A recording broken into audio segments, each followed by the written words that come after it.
Thank you. Well, thank you everyone for being here. My name is Osama Bilal, and I'm part of the Drexel University Climate Change and Urban Health Research Center.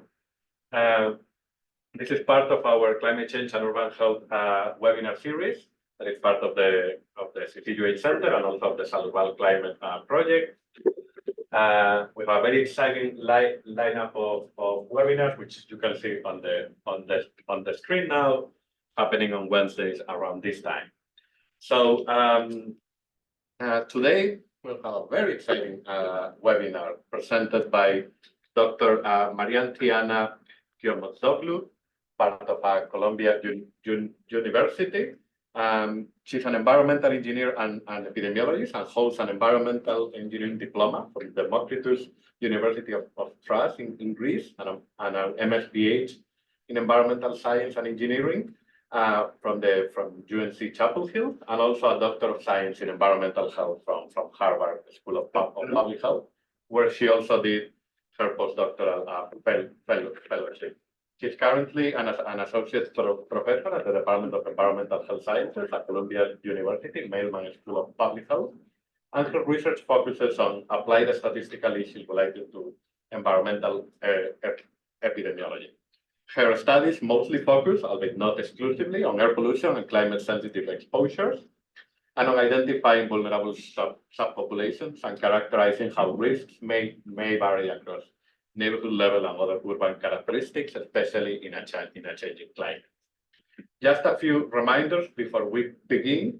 Interpretation to Spanish and Portuguese is available in your Zoom screen. If you click on the little world symbol down there that says interpretation, you can click on the language that you want to hear. And if you only want to hear the interpreted language instead of both at the same time, you can actually click on mute original audio. Also, if you have any questions, please use the Q&A button to submit your questions, and we will focus on them at the end. So, Marianthi, the floor is yours. Thank you. Hello, everyone. It's very nice to be here. Hola a todos. Estoy muy emocionada de estar aquí. I don't speak any Portuguese, and the rest of it will be in English. But I thought I'd try. So today's talk is about health impacts on the cardiovascular, mostly health of New York State residents. And most of you can assume that temperature and heat plays an important role. Hopefully I'll share some new things here, and I'm very much looking forward to a discussion at the end. So, shocking, temperatures have been rising. You'll know this. I just pulled these data from Central Park, our monitoring station there. It goes up to date. This is not as striking. If you just look at the smooth term, though, trend over time, this means that in the last 100 years, on average, in Central Park, daily temperature has increased for more than 2.5 degrees Celsius. So when we look at, not concentrations, this is temperature, values close at home, it feels more personal than all the graphs of global temperature going up that we've all seen and keep seeing. So both low and high temperatures have been linked to multiple adverse health outcomes, including mortality and cardiovascular disease, and most relationships that have been reported are nonlinear, in that both very cold temperatures and very high temperatures tend to be harmful. We'll mostly focus on cardiovascular disease today, just because it's one of the leading causes of morbidity and mortality worldwide, and the #1 cause in the United States. So it is critical to fully characterize associations of temperature with cardiovascular disease and health outcomes. One, to protect populations, and two, this is a problem that does not look like it's going away, so we need to be prepared. We'll start by looking at sub-daily temperatures. Most studies today have focused on daily temperature, either looking at averages or maximal temperatures. We are very lucky to have access to an amazing resource in New York State, called Statewide Planning and Research Cooperative Systems, or SPARCS. This is a comprehensive data reporting system that includes 98% approximately of all inpatient stays and outpatient visits from all non-military acute care facilities in the states, independent of insurance status. So most studies that we've seen using administrative data, for example, are Medicare only. Not necessarily, but most studies, right?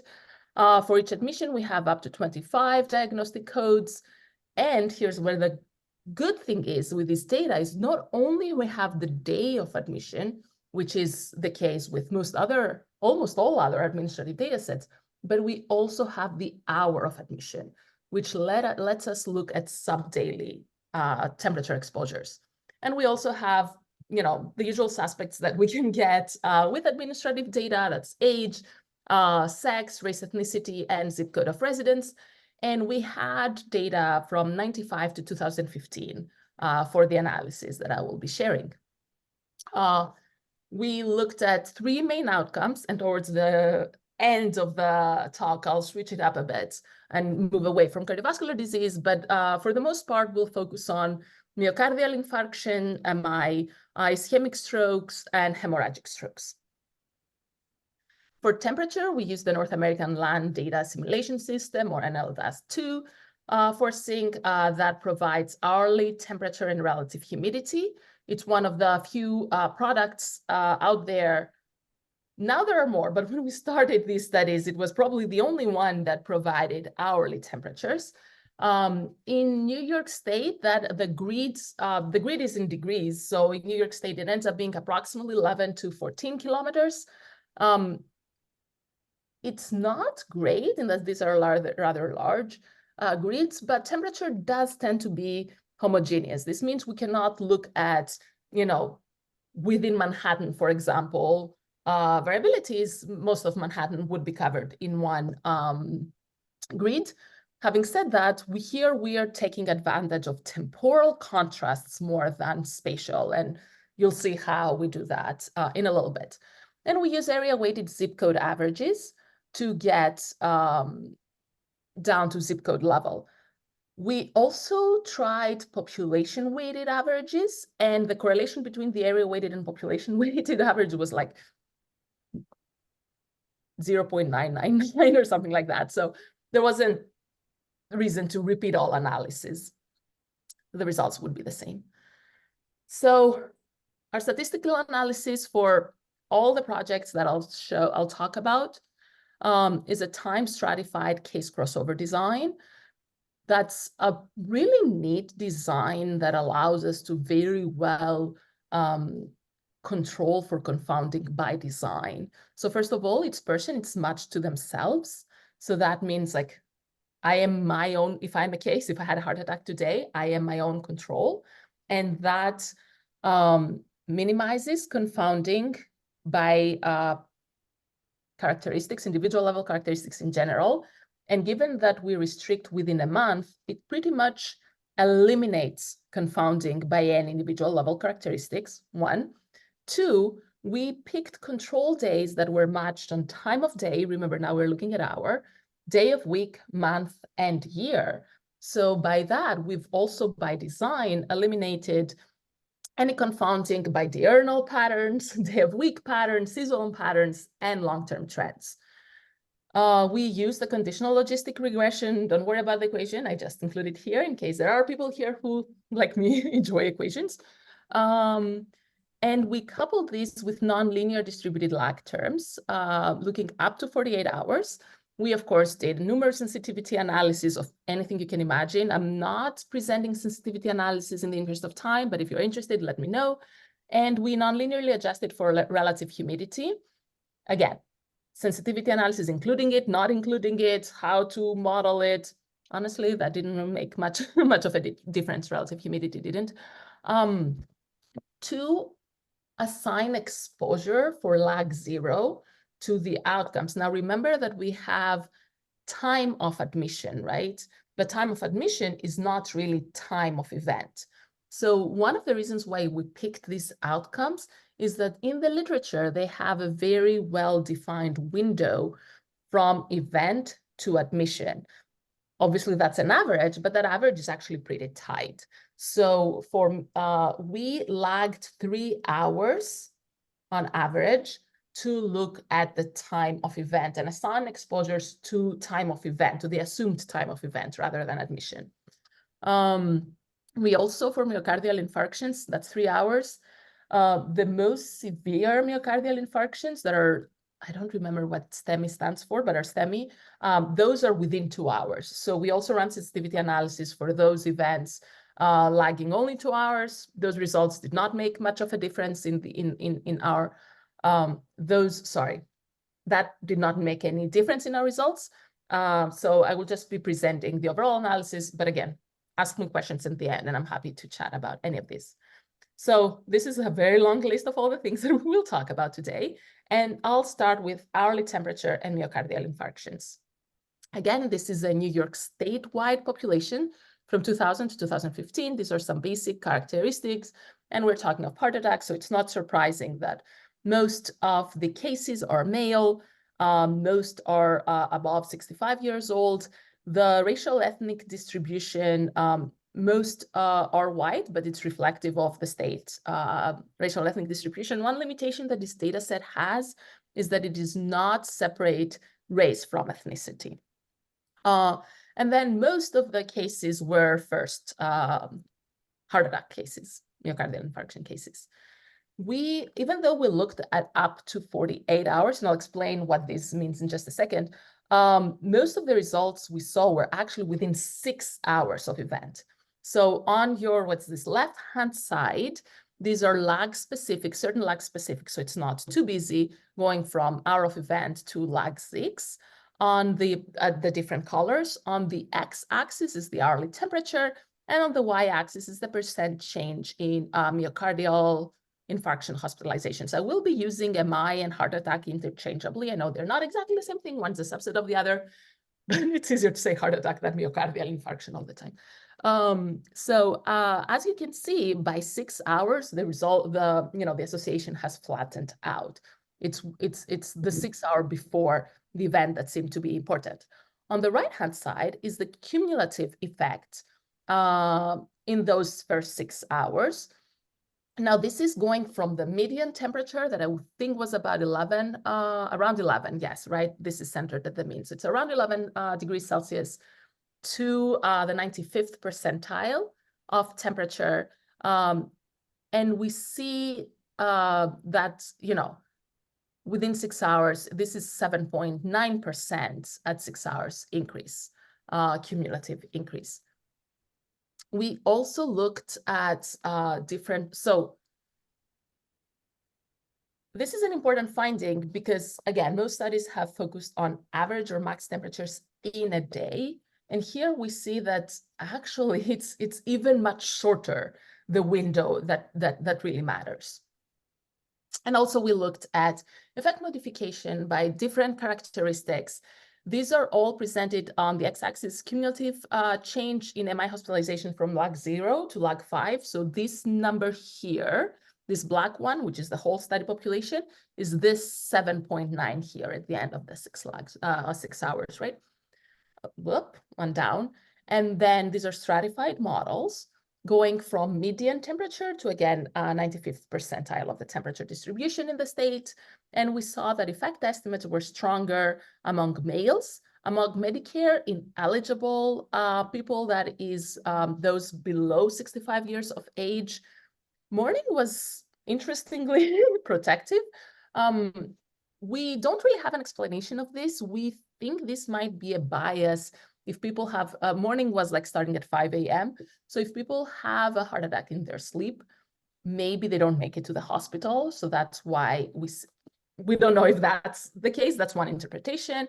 And also first MI, we saw that first MI was much stronger effect, and recurrent MIs really, temperature didn't really have an effect on those.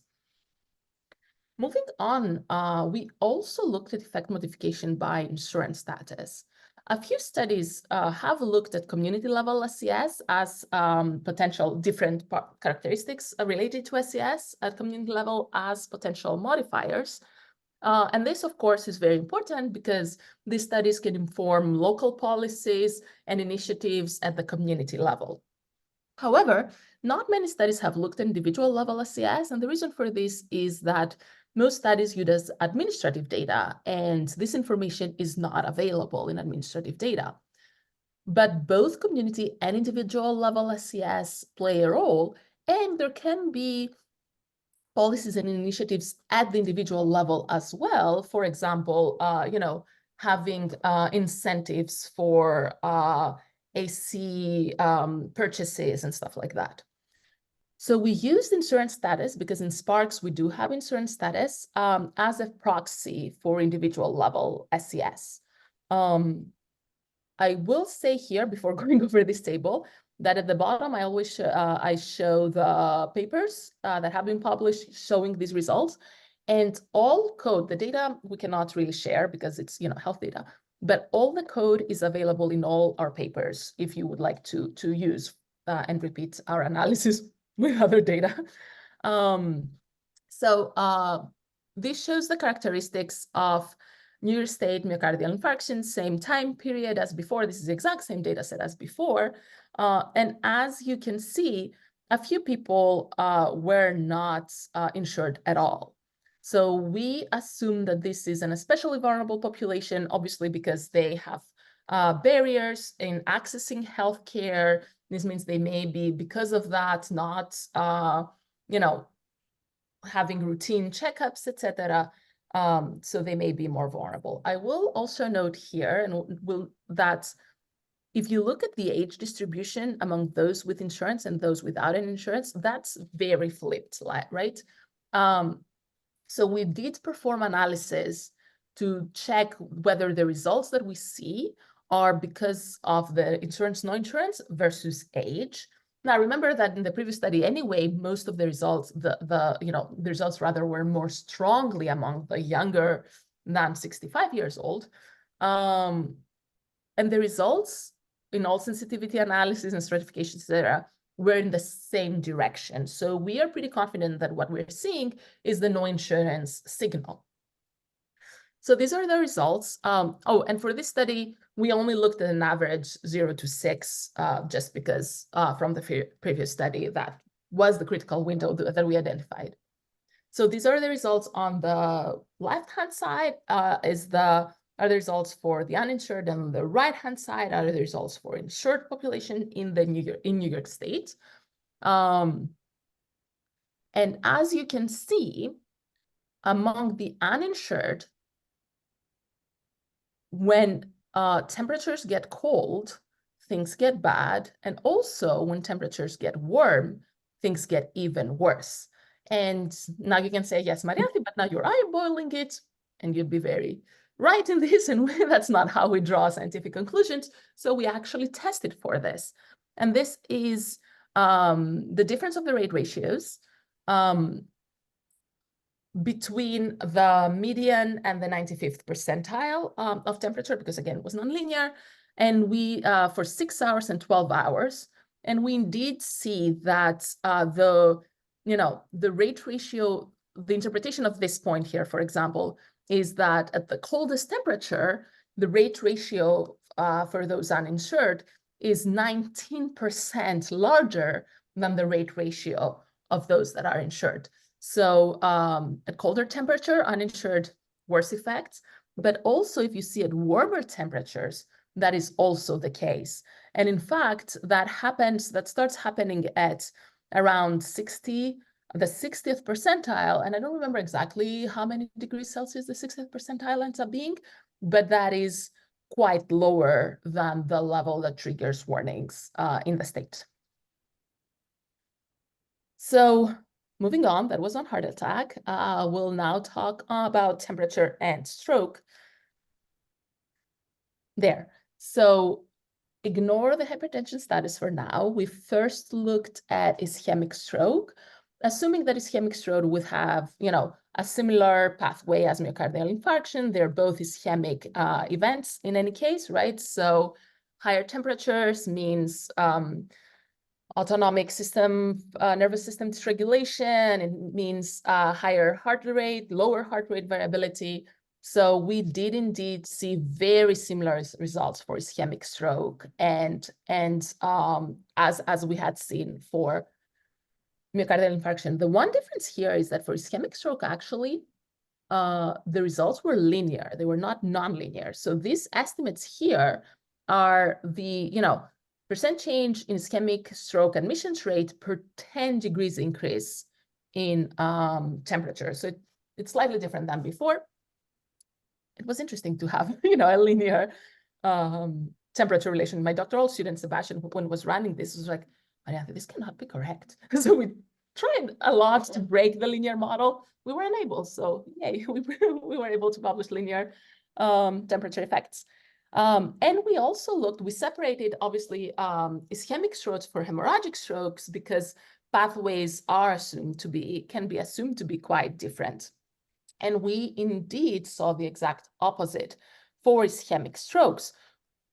I just kicked something, sorry. We saw that lower temperatures actually were harmful so this is per 10 micrograms increase, we see a protective effect, which translates into as temperatures go lower, we have a harmful effect, right? So at low temperatures, the autonomic system will decrease flow to the skin, increasing blood pressure. And low temperature blood pressure could interact with hypertension. That's why we wanted to look at hypertension to increase risk of rupture or of arteries in the brain. And also chronic hypertension may make the arterial walls more sensitive to those, sudden bursts of increased blood pressure because of lower temperatures. So that's why we wanted to also look at the effect modification by hypertension. And indeed, strongest effects were observed among those with hypertension. So all this was on temperature itself, going up and down. We also wanted to look at temperature variability. And, but not just to look at temperature variability. There have been some studies out there about temperature variability, but to conceptualize what temperature variability really means, because temperature variability can be many things, right? Most studies have looked at standard deviations, and that's that, but that's not the only metric of temperature variability. So this is a bit dense and small, I apologize for that, but we looked at all these different metrics of variability that, this could be an entire lecture or seminar about how we defined or came up with this. Then unfortunately, we don't have the time to go over. But basically what we looked at, all of these can be broken down into 3 categories. One is absolute change over time within 24 hours. One could be a bag of values. That's like standard deviation, right? In standard deviation, it doesn't, direction doesn't matter. It doesn't matter if it's, flat and then goes up, or it goes up and down, up and down, up and down, right? You'd get the same number. And then also a directed change over time. So again, don't worry about this. This is only about for those who are interested in equations, how all of these were defined. But now we're getting into the meat of things, right? So this is a correlation matrix of all the different variability metrics that we looked at. And they are grouped, these boxes are by the category. So we have absolute change over time that I just discussed, bag of values, right? It doesn't matter temporality or, and directed change over time. And what's interesting to see is that, they are not the same thing. They have different correlation, and especially the directed change over time, they are actually not correlated with the rest. And then we have a priori decided to look at, we didn't want to look at STD just because everybody has looked at SD, sorry. But we want to look at mean absolute first difference and mean first difference. So one absolute change over time and one directed change over time metric. And the results were slightly on the top are the percent change in MI admissions, and at the bottom, like the 2 plots, On the right, this is the left-hand side, is the mean absolute first differences, and which is absolute change over time.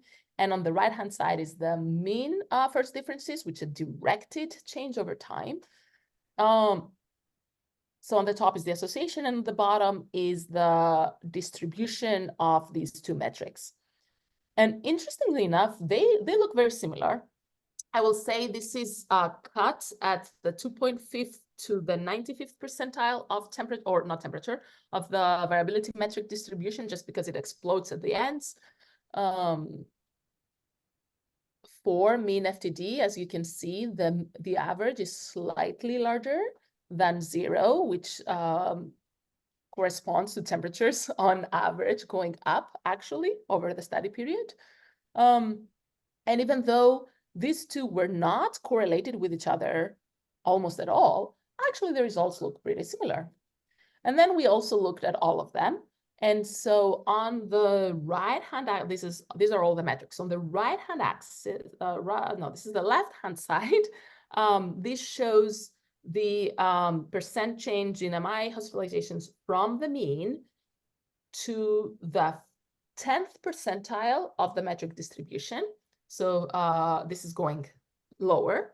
And panel B is from the mean to the 90th percentile of the metric distribution. So this is as variability increases. And as you can see, we did find, we found an association as the metric as variability increases for all of them, not the exact same number, but for all of them. But that was not the case as variability decreases. So these were a little bit different. So in this case, it didn't make a huge difference which metric we used, but in other cases it might. So this is something that researchers looking into temperature variability should consider, like what exactly they want to capture when they say variability. Because we had data at hourly, we were actually very at the unique position to evaluate associations when we temporally align exposure to the outcome versus using midnight to midnight values, to define a day, as most other studies that look at daily associations have done, and see how that may bias our effect estimates. And as time of event is our analysis, midnight is the misaligned temporally exposure window from midnight to midnight, right? And as you can, each panel is a different variability metric. And as you can see in all of these, the effect estimate when doing midnight to midnight was attenuated.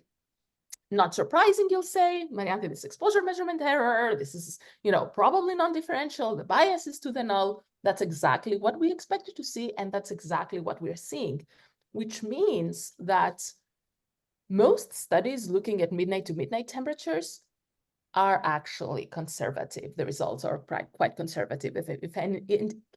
If anything, they should be even larger. And also, the amount of bias differed by metric. Okay, so this wraps it up for, I'm going actually pretty fast. I hope I haven't made all of you dizzy by talking so fast. I can slow down a little bit. We now move away from cardiovascular disease and into the impacts of temperatures on substance and alcohol abuse. So I'm very interested in looking at mental health. So we also have ongoing other studies looking at other mental health outcomes, but this is what we started with. And this is not what we started just because we were curious, and the results were quite interesting. So here they are. So we looked, don't worry about the ICD codes, there are too many, but we looked at these specific things. We looked at 1, alcohol-related disorders. These are admissions. Again, we're only using Spark still. These are admissions for alcohol-related disorders, big category 1. Big category 2, some substance-related disorders. And within substance-related disorders, we also looked at cannabis, cocaine, opioids, and sedatives. Now, for these, we did not use the time admission, we just use daily admissions. Most of the admissions was for substance-related disorders compared to alcohol-related disorders. This is now only up to 2014. And among substance-related disorders, opioids, as expected, was the biggest one, followed by cocaine. For sedatives, we did not have that many hospital admissions. I see that there is a comment in the chat. Never mind. This is not for me. So sorry. So you can see the characteristics of all of these. And interestingly, the most of these admissions did not occur in New York City, which was the case for MI, ischemic stroke, and hemorrhagic stroke. There we go. So these are the results for the big categories, alcohol-related and substance-related disorders. On the bottom is the distribution of temperature. The two, these are exactly the same because it's the same data, the same temperature data. On the y-axis, on the top row is the percent change in hospital visit rates for each of the two groups of disorders. And as you can see, for both of them, we found that, and this is, I should say, the cumulative weekly now association. So we ran again distributed lag. We included distributed lag terms in a case crossover. Now this is the weekly associations cumulative. So they are both elevated. As temperature goes up, admissions go up. It's more linear looking for alcohol-related disorders. It plateaus for positive temperature for substance-related disorders. And the results are similar for, across the different substances for which people were admitted. For sedatives, again, even though the curve looks similar, it's slightly attenuated, and of course it has much wider confidence intervals because we did not have much statistical power. We also looked at multiple different effect modifications. We looked at effect modification by New York City versus not, male versus female. Those were null. These results were also statistically null. This is by age category. So the black in both of these are the main results. And the different colors are different years. Now, these are comparisons at each percentile of temperature compared to the minimal temperature, right? So this is, for example, because it's nonlinear, this is comparing this, that's the reference to the first percentile. I don't remember exactly where the first percentile of the temperature distribution falls, and so on and so forth. And again, even though these did not reach statistical significance, because for those among 65 years, we have very low numbers, the effect estimates are like so much larger in magnitude. So it does seem to be much worse for those above 65 years old. So everything that I've talked about so far focuses on super short-term hourly to up to weekly exposures, right? And daily exposures. But as climate changes and temperatures keep going up, it's also important to start considering looking at the long-term effects of temperature exposure. But how is that even defined, right?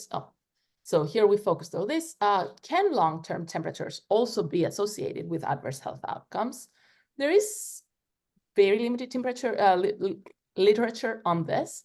The few existing studies have looked at summer averages and/or standard deviation. So the summer standard deviation, how is that associated with mortality, for example? These are studies mostly out of Joel Schwartz's and Antonella Zanobetti's group at HSPH, but not exclusively, or most commonly as a modifier for air pollution effects. And this is a study that we did many, many years ago. So this is The hazard ratio, we were looking at long-term effects of fine particle exposure, annual fine particle exposures. So this is how the hazard ratio per 10 micrograms per cubic meter increase in annual PM2.5 varies across temperature.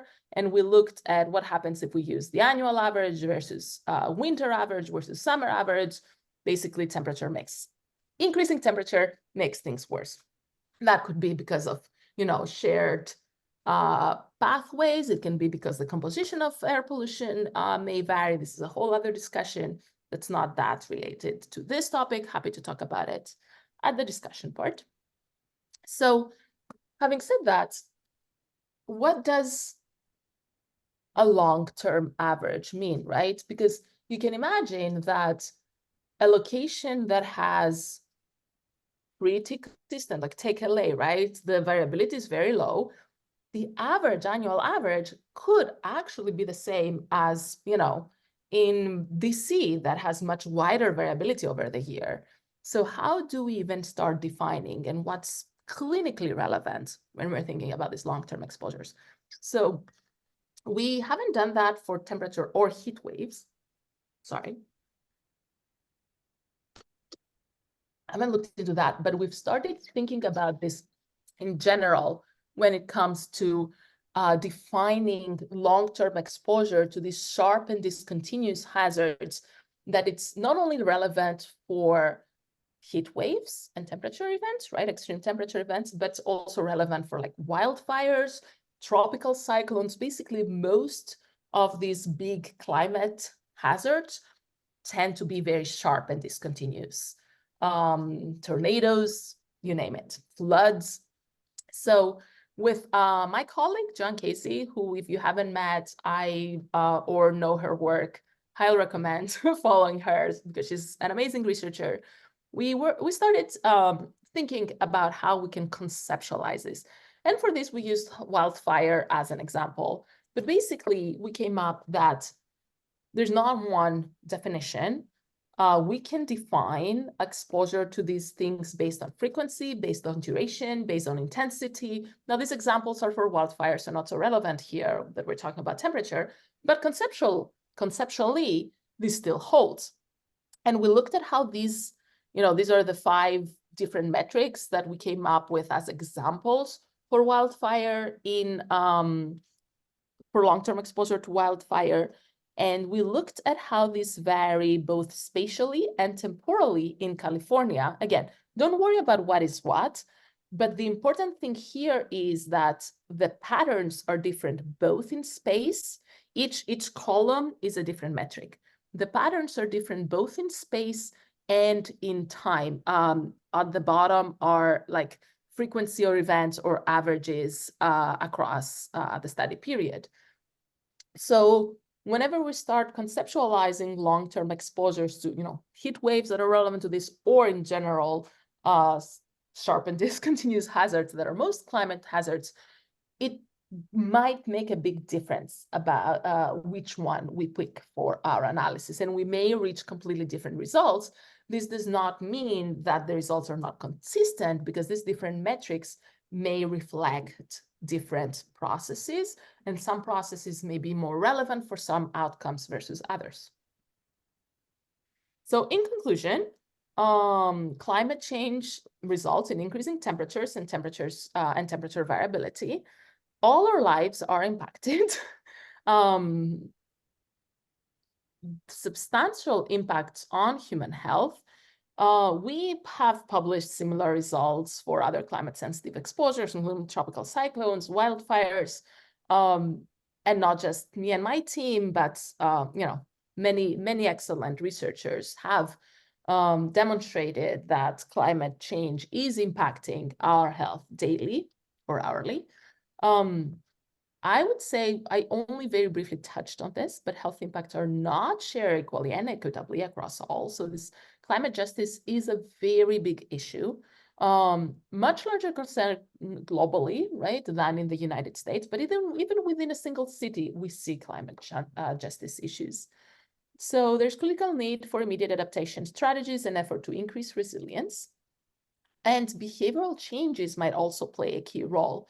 I would like to say here, I do say that behavioral changes will play a role, and it's good for all of us to try and do the best we can to protect ourselves.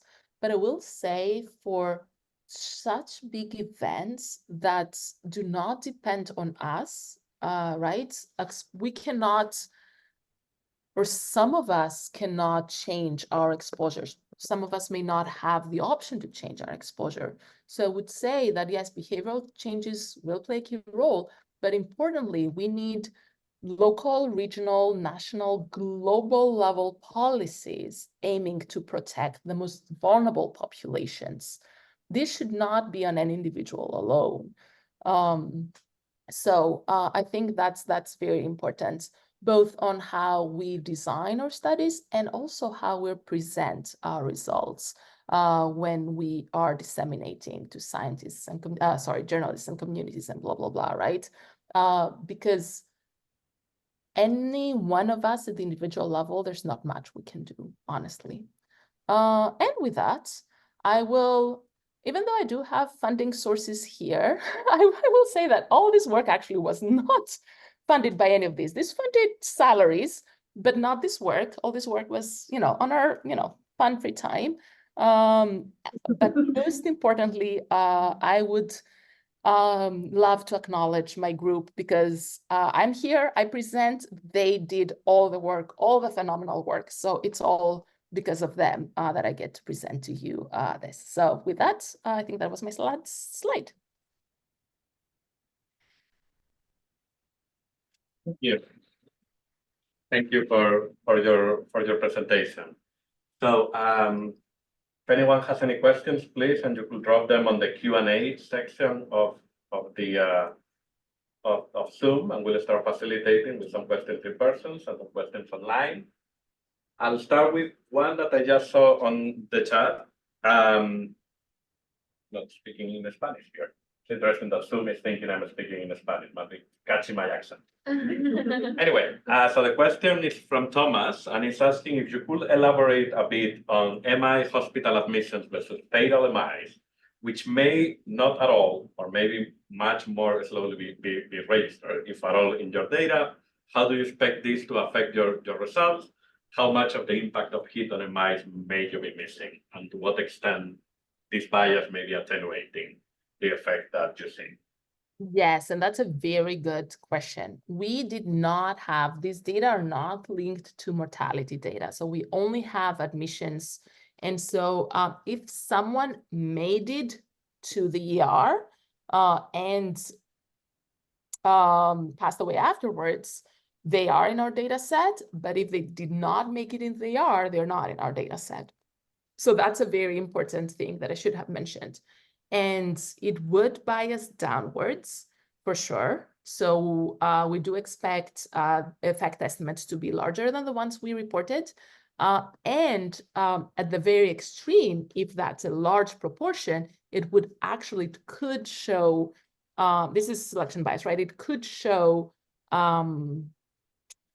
protective association. So that's why we think we see that protective association very early in the morning. I think we think that part of it could be that people, if they have an MI in their sleep, they're less likely, to notice it, or someone notices it in the house. And so they might be less likely to make it to the ER. That's a very good question. Thank you. Thank you. And thank you, Thomas, for the question. We have a question from Mariana Lasso, who's saying, thanks for the great talk and work. I had not seen a lot of research examining the association between temperatures and alcohol-related morbidity. Can you tell us more about the potential mechanisms and also the type of alcohol-related condition, if you were able to look at subtypes? We did not look at subtypes of alcohol. So part of it is that temperature, well, there are a few things. Again, this is very new, and obviously I'm not, I joke that I'm an engineer, so I have no idea what's happening inside our bodies, but we did look a lot about this. Is this true? Could this be happening? Is there any reasoning behind that? We did talk with experts in the field. So Our hypothesis is one that temperatures do make certain medicine less effective. So if someone wants to get, to a certain point, they may end up taking much more at higher temperatures, which may end up in hospitalization, right, in an overdose or that's one. Second is that as higher temperatures may impact respiratory function, and some of these, so in combination with some of these substances that impact the respiratory system as well, respiratory failure may come faster. So there are some plausible pathways, but again, this is to our knowledge. This was the first study that looked into this. We had, zip code level counts of these outcomes. So this needs to be looked definitely more and looking more. Like all these pathways are just hypothesized pathways. Okay, Sorry. thank you. Yeah. We have another question in the chat from Taramak Alexander, who's saying, thank you, Marianthi. You mentioned a lot of sensitivity analysis in the hourly temp and MI work. Did you examine the impact of adjusting for site of hospital admission? What do you mean site of hospital admission? Oh, like ER versus not ER, for example. The actual hospital. Oh, the actual hospital. We did not, because this is a case crossover design, right? So we are matching person to person. So it wouldn't be an adjustment because it wouldn't be estimable. Now, there might be effect modification, which when we started thinking about it, we thought about, or distance to site or things like that. Ultimately, we had limited time and Sebastian graduated. So we haven't looked into that yet. But yeah, that's a very good point. And we haven't looked at it yet. Okay, I see a question from Ale Vives, who's saying, great presentation, although I will need to see it again and read the papers to make most of it. I was wondering about the counterfactual modification effect. Sorry, the counterfactual. I'm teaching causal inference now, so everything is a counterfactual to me. I was wondering about the contextual modification effects. For example, alcohol-related admissions in hot countries versus cold countries, for example, Cuba versus Russia. That's a very good point. And we only had New York State. So there's not much temperature, difference, even though, okay, obviously upstate is colder than down South State.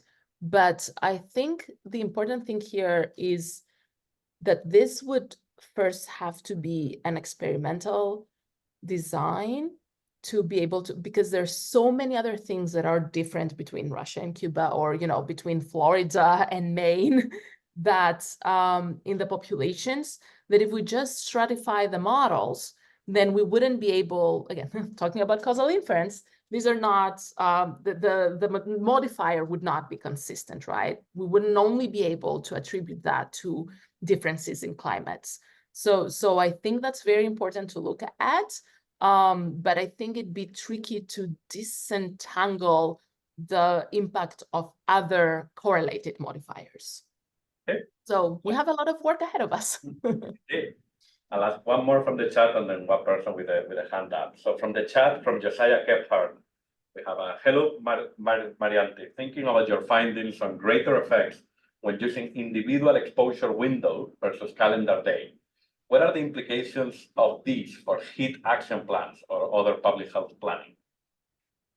That's a great question, Josiah. And I think, I think one is when warnings come out, right? We saw, right now warnings are, at least, I don't know how it's in Pennsylvania, but here we'll get a warning, oh, in 2 days, we're getting a heat wave, right? Or it's going to be very high temperature.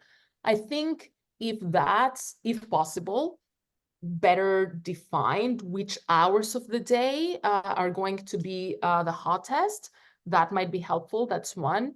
Two is for doctors to, let patients that are more vulnerable, for example, cardiovascular disease patients or people at high risk for cardiovascular disease, to be careful, like not just look the daily average, but actually look which hours are going to be hottest and try to avoid, being outside those hours, or try to be in a cool or shaded location. That's important.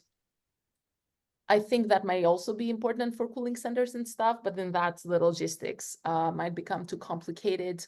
I think this is, in general, exposure measurement impact, right? We've seen that with, I do a lot of work in air pollution exposure measurement error, and it's the same thing. Non-differential exposure measurement error will bias the results.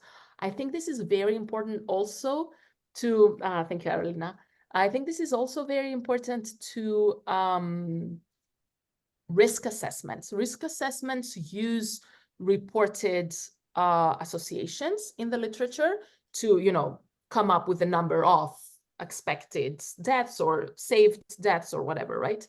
And which means that all these numbers are underestimated. And this may have a bigger impact on, resource allocation and stuff like that.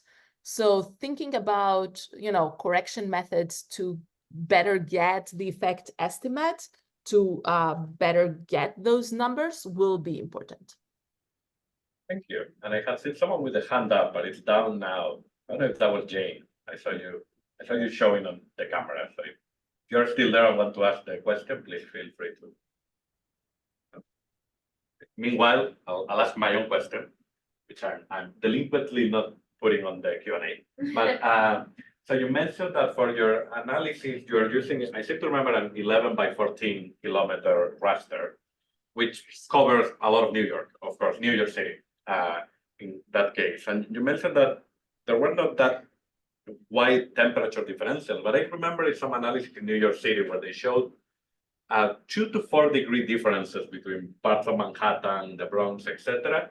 And I'm thinking about, especially in the hottest days, 2 to 4 degrees can have a very big impact. So what are your thoughts on that? I have thoughts, as usually. So first of all, is that the Dan Carrion's paper that did a 1 by 1 kilometer model? I'm remembering a presentation here at Drexel by Diana Hernandez, like 6 years ago or something. Okay, so she maybe showed a map of okay. New York City with very different temperatures in Midtown Manhattan versus Harlem. I think that, so that might not have been necessarily Harlem, but yes, this is true. And so it is very true that it's not only an urban heat island, but even within cities and within neighborhoods, there are differences in temperature. And, green space makes a huge difference. If you look at the, finer resolution temperatures across New York, Central Park is much, much cooler always than the rest of the city, right? And Prospect Park in Brooklyn. That is true. One, it was very important to us to find a product that had hourly data. And when we started several years ago, this analysis, NLDAS was the only, now there are more, but back then NLDAS was the only one. But two, the study design looks at within person temporal contrasts. So in that sense, it will not bias results. It could potentially impact effect modification, which is one of the reasons why we avoided looking at effect modification by area level characteristics, right? Because if, for example, certain people in northern Manhattan have more error than people in lower Manhattan, they also have different socio-demographics, et cetera, So we may, as I was saying earlier, detect something as a modifier when it's just potentially exposure measurement error. I don't think in this case would have biased our results much, though. Also, I would say that this is an aggregation issue. So if anything, the error from this is more Bergson than classical. So that, obviously, it's not only one or the other, but if it's more Bergson, that means less bias. And if anything, wider confidence intervals. which makes our, which means that the effect estimate should be more precise than the one we estimated. Okay, so what you're saying is that although there is measurement error, within the day, that measurement error will be similar across areas, so that the temperature will go up and down. There's going to be a difference in level of temperature. Exactly. So up and down similarly across areas. Yes, exactly. Yes. Okay, thank you. See another comment or Q&A. Oh, Gina Lovasi, thanking you for Nice to see you. For a great talk. And then I'm seeing another question here on the chat by Thomas saying, regarding the spatial considerations, my assumption is that you only know hospital location, but not where the ambulance pick up the patient, not to mention where the patient spent a few hours before the event, correct? Correct. And we don't know the hospital location. Well, we do know with the hospital location, we do not analyze the hospital location. We used residential zip code. So it's slightly better than hospital location, but we are assuming that people were at their homes, which may not have been the case. It might have been the case for those older than 65, if, more likely retired, more likely to be at home than at work. But this is true that we don't know the location, and that's another source of error.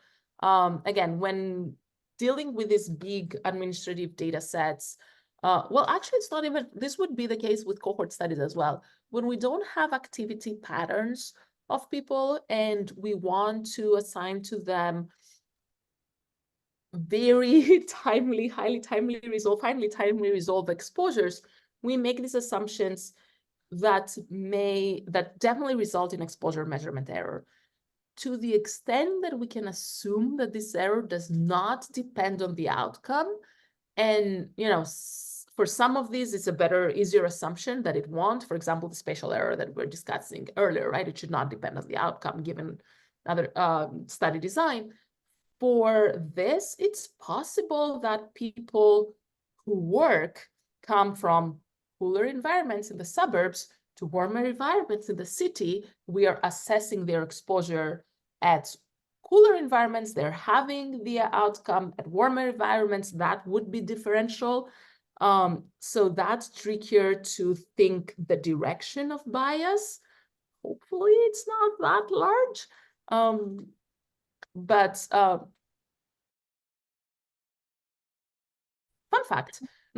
related fact. We are looking at differential exposure measurement error now in air pollution studies. Up until now in air pollution studies, we're saying, yeah, but all the error is non-differential, so we don't have to care. But now we're getting warnings, so people likely change, especially vulnerable people likely change their behaviors based on these warnings. And so their exposure measurement error might be differential. And we're seeing in that case, that is not one-to-one translate, I understand that, but we're seeing that in those cases, the bias is also mostly to the null, which is interesting, and not away from the null, which is always a concern, right? So we want to be more conservative than the other way around. But I don't know how that translates to temperature, if it's, yeah. Thank you. So please, let's do a last round of Marianthi. So just as a reminder for everyone else, we are continuing our climate change and urban health webinar series. Next one is going to be on May 8th by Pablo Sarricolea from the Universidad de Chile. We'll have one more by Stella Hartinger in June, and then a couple more in the fall. And also, just so you know, we'll be having also the first CCUH invited speaker series, where we'll have Kai Chen from Yale University come to Drexel on Wednesday, June 5th. That will be an in-person presentation, but there will also be Zoom registration available. So thank you, everyone, and thank you especially to Marianthi for this wonderful presentation and conversation. Muchas gracias a todos. Gracias. Chao. Chao.